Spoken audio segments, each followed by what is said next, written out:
France Info Soir, l'invité, Agathe Lambray. Bonsoir Aurore Berger. Bonsoir.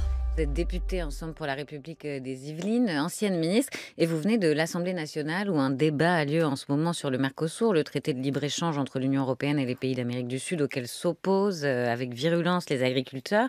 Vous y retournerez ensuite pour voter d'ailleurs. Un simple vote consultatif sur ce traité, on est d'accord Aurore Berger, c'est un symbole. Ce vote, en aucun cas, il ne pourra empêcher que cet accord soit conclu.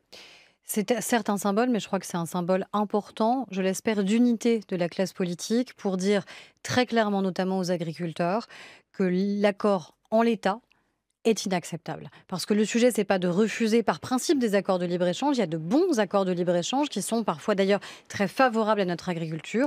Là, aujourd'hui, c'est un accord qui est très défavorable sur les questions environnementales, qui ne contient pas de clause miroir. Ça veut dire que les règles qui s'imposent à nos agriculteurs ne s'imposeraient pas à nos importations, ce qui poserait évidemment des problèmes de concurrence déloyale. Donc, c'est clairement non. C'est la raison que aussi. dit la Commission européenne. Elle dit que les produits qui rentreraient en France en Europe devraient respecter nos normes. Aujourd'hui, il n'y a pas de clause miroir, il n'y a pas d'équivalence. Donc, ça veut dire que des produits pourraient être importés en étant moins-disants par rapport à l'agriculture qui est la nôtre au sein de notre pays. Et donc, vous savez qu'on a les règles qui sont les plus contraignantes, mais ce qui nous permet d'avoir l'alimentation la plus durable et la plus saine au monde. Donc, l'idée n'est pas de fragiliser nos agriculteurs, de fragiliser notre souveraineté alimentaire. Qu'est-ce qu'on peut faire concrètement? Est-ce que la France dispose d'une minorité de blocage pour s'opposer à ce traité? Ce qu'on peut faire, c'est notamment ce qu'a fait le président de la République, c'est-à-dire que les déplacements officiels qui permettent à un moment de réussir à convaincre d'autres États de s'opposer au Mercosur. Vous avez vu aussi que la position de l'Allemagne est en train d'évoluer, donc ça veut dire qu'on n'est pas seul dans ce combat. Et il y a quelques jours, Olaf Scholz disait ça n'a que trop duré ces négociations, concluons l'accord au plus vite. Oui, mais on a encore une fois en Allemagne aussi des voies différentes qui sont en train d'émerger, et moi j'ai bon espoir que notamment nos agriculteurs, pas uniquement français, mais les agriculteurs européens se mobilisent parce que je crois qu'on a la nécessité d'avoir aux agriculteurs, Aurore Berger. Mais le faux espoir, ce serait tout simplement de ne rien faire. Ce serait de considérer qu'après tout, cet accord doit s'imposer, qu'il s'impose, et tant pis, comme si l'agriculture était une variable d'ajustement. L'agriculture, ça peut pas être une variable d'ajustement. Encore une fois, la question de la souveraineté alimentaire, c'est décisif. C'est sans doute ce qu'il y a de plus important à produire dans un pays. C'est notre capacité, on l'a vu pendant le Covid, à ne dépendre de personne d'autre pour pouvoir alimenter la population française et en plus le faire avec des normes scientifiques, de santé publique, des normes environnementales qui sont les plus exigeantes. Vous, les macronistes qui avez soutenu donc, de précédents accords de libre-échange, aujourd'hui vous opposez à un accord qui pourrait profiter aux viticulteurs, aux producteurs de lait. Vous leur dites, tant pis, 280 millions de consommateurs, plus de droits de douane pour vos produits, nous on n'en veut pas, on encore est prêt une fois, à marcher dessus. Un accord, il ne peut pas se faire en permanence au détriment de certains. Moi, je ne suis pas ici pour dire que par principe, les accords de libre-échange sont bons ou sont mauvais.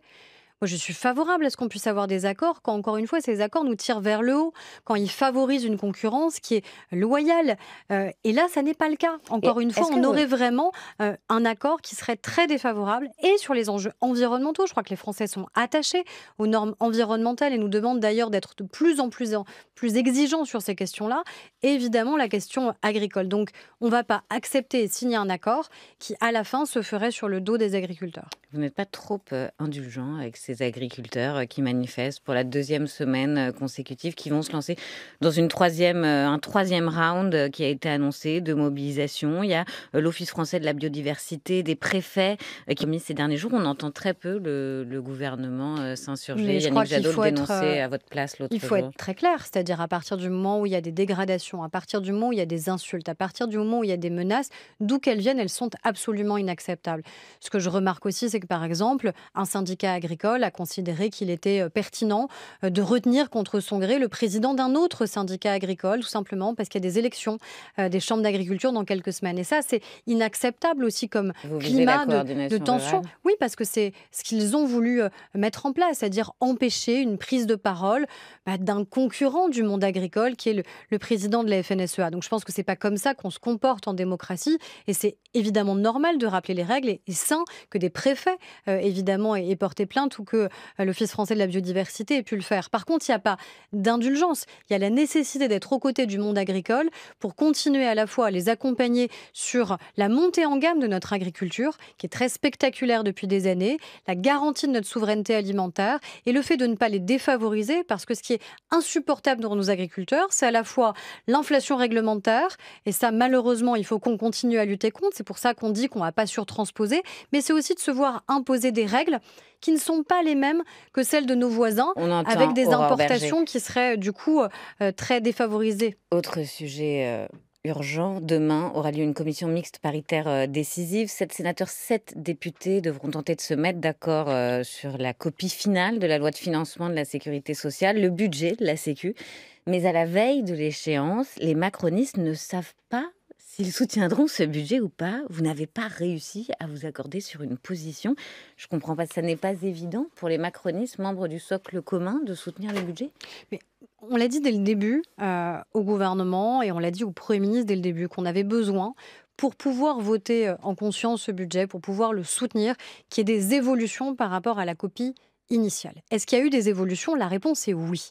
On avait notamment dit très clairement que sur la question du coût du travail, sur la question des allègements de charges, parce qu'il était question de revenir en arrière, d'enlever un certain nombre de ces allègements de charges. Michel Barnier voulait baisser les allègements de charges. Donc ça veut dire augmenter le coût du travail si vous baissez les allègements de charges, que pour nous, ça n'était pas acceptable en l'état, puisqu'il y avait 4 milliards d'euros d'économies qu'on demandait aux entreprises. Aujourd'hui, dans la copie qui nous est représentée, ce serait plus 4 milliards, mais 1,5 milliard. Ça veut dire que si on n'avait pas maintenu cette pression forte, amicale certes, mais forte, et saine aussi dans une vie parlementaire et politique, on serait resté en l'état et on serait resté sur 4 milliards. Vous manquez un peu des étapes, parce que ça fait depuis un moment que Matignon vous propose un compromis autour de 2 milliards d'économies au lieu de 4 milliards. Et Laurent Saint-Martin, c'était lundi qui vous a proposé le ministre du Budget. On n'est jamais que mardi. 1,5 milliard d'euros. Non, mais c'est-à-dire que ça fait depuis un moment que Matignon a mis de l'eau dans son vin. Mais vous n'êtes toujours pas capable de dire que vous voterez le budget. Est-ce que ça fait pas un peu enfant gâté, là, un peu jusqu'au boutiste? Qu'est-ce que vous attendez, en fait? Vous savez, c'est pas une question uniquement de qui a sa petite victoire ou son petit gain, etc. On se pose la question parce que Laurent Wauquiez a eu la sienne. Peut-être que vous aussi, les macronistes, vous voulez avoir la vôtre? Mais je crois surtout que nous, on a, depuis le début, dit quelles étaient nos lignes directrices. Et notre ligne directrice depuis 7 ans, c'est de tout faire pour garantir que le plein emploi, ce soit un horizon qui soit possible pour les Français. Ça veut dire qu'il n'y ait pas l'angoisse du chômage de masse dans notre pays. Qu'on n'ait pas cette angoisse-là pour notre génération et pour les suivantes. C'est quand même quelque chose d'exceptionnel que de pouvoir y parvenir, et de très nécessaire surtout, à la fois pour les Français qui aujourd'hui ne sont pas en activité et en souffrent, et aussi pour nos finances publiques. Parce que si on avait le même taux d'emploi que ceux de l'Allemagne, on se poserait pas les mêmes questions sur notre budget, sur la nécessité des économies. On se porterait tous mieux. Pour en revenir à ma question, on parle d'être censuré dans les jours qui viennent. Sincèrement, vous dites vraiment que vous pourriez ne pas soutenir ce budget aujourd'hui? Moi, ce que je dis, c'est qu'à partir du moment où il y a eu un véritable effort de compromis de la part du gouvernement, avec, encore une fois, sur la question du coût du travail, des allègements de charges, une copie qui a été clairement revu, je crois que ça doit pouvoir nous permettre de soutenir ce projet de loi de financement de la sécurité sociale, d'autant plus dans un moment où certains cherchent à déstabiliser. Et ce qu'il y a de pire pour les acteurs économiques, pour nos entreprises, que ce soit les très grandes ou les plus petites, c'est l'instabilité. C'est de se dire, en fait, on ne sait pas à Noël s'il y aura ou pas un gouvernement. Exactement. Et donc, on ne sait pas ce qui va se passer d'un point de vue fiscal ou social. Qui sont membres... Là, vous remettez en cause le socle commun. Non, ce que je dis, c'est justement qu'on est prêt à soutenir j'ai entendu, mais votre groupe a été incapable de dire ce soir qu'il allait soutenir ce budget. On aura une position commune. C'est ça aussi qu'on ait des débats, et c'est ça qu'à un moment, il n'y ait pas juste une personne qui arbitre en notre nom à tous. Je pense que c'est plutôt rassurant qu'à un moment, la démocratie puisse exister aussi dans une vie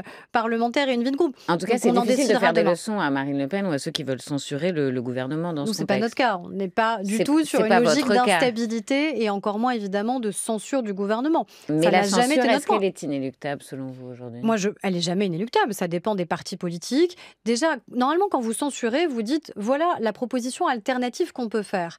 Et ça veut dire que si toutes nos voix s'additionnent pour censurer, on est capable ensemble de gouverner demain. Ça, personne, en vérité, ne peut dire ça. Personne ne peut aller devant les Français en disant, écoutez, du nouveau Front populaire jusqu'à l'extrême droite, parce qu'on censure ensemble, on gouvernera ensemble demain.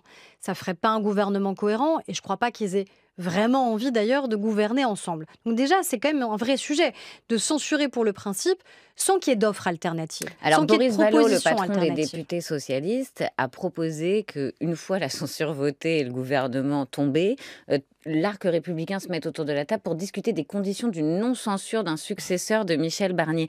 Il fait un pas vers vous, vous le Oui, reconnaissez, vous le alors, saluez? qu'il y ait un pas qui soit fait peut-être, mais c'est un peu étrange que le préalable, ce soit de censurer le gouvernement et de faire tomber ce Premier ministre et de faire tomber ce gouvernement. Pour ensuite nommer qui? Et pour ensuite mener quelle politique? Parce qu'à la fin, les Français, je pense que leur sujet, c'est pas tant qui est le Premier ministre que de savoir la politique qui est menée.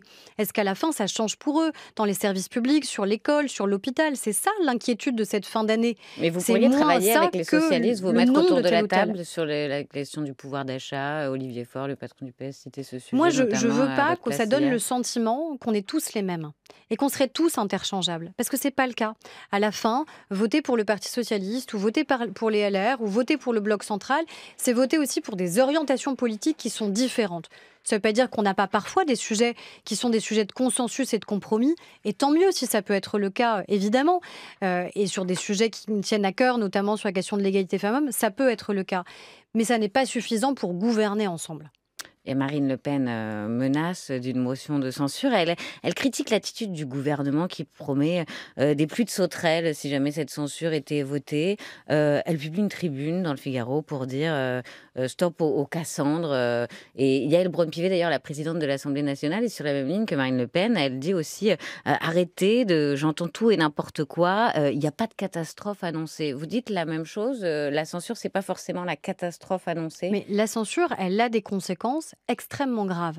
Alors que ce ne soit pas le même système qu'aux États-Unis où du jour au lendemain, en effet, il y a l'angoisse pour le fonctionnaire, pour l'enseignant d'être rémunéré. Heureusement qu'on a des systèmes un peu plus robustes parce qu'on n'est pas, nous, un État fédéré. Par contre, il y a des conséquences très directes.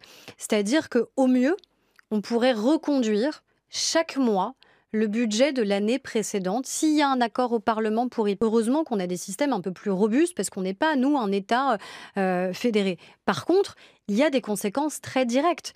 C'est-à-dire qu'au mieux, on pourrait reconduire chaque mois le budget de l'année précédente, s'il y a un accord au Parlement pour y parvenir.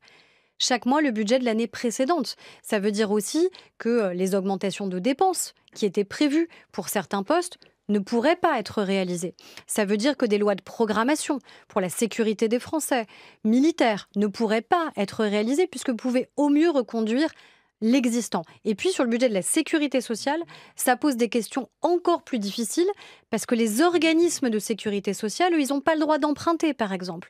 La CAF, elle n'a pas le droit d'emprunter si à la fin du mois, son budget n'est pas bouclé.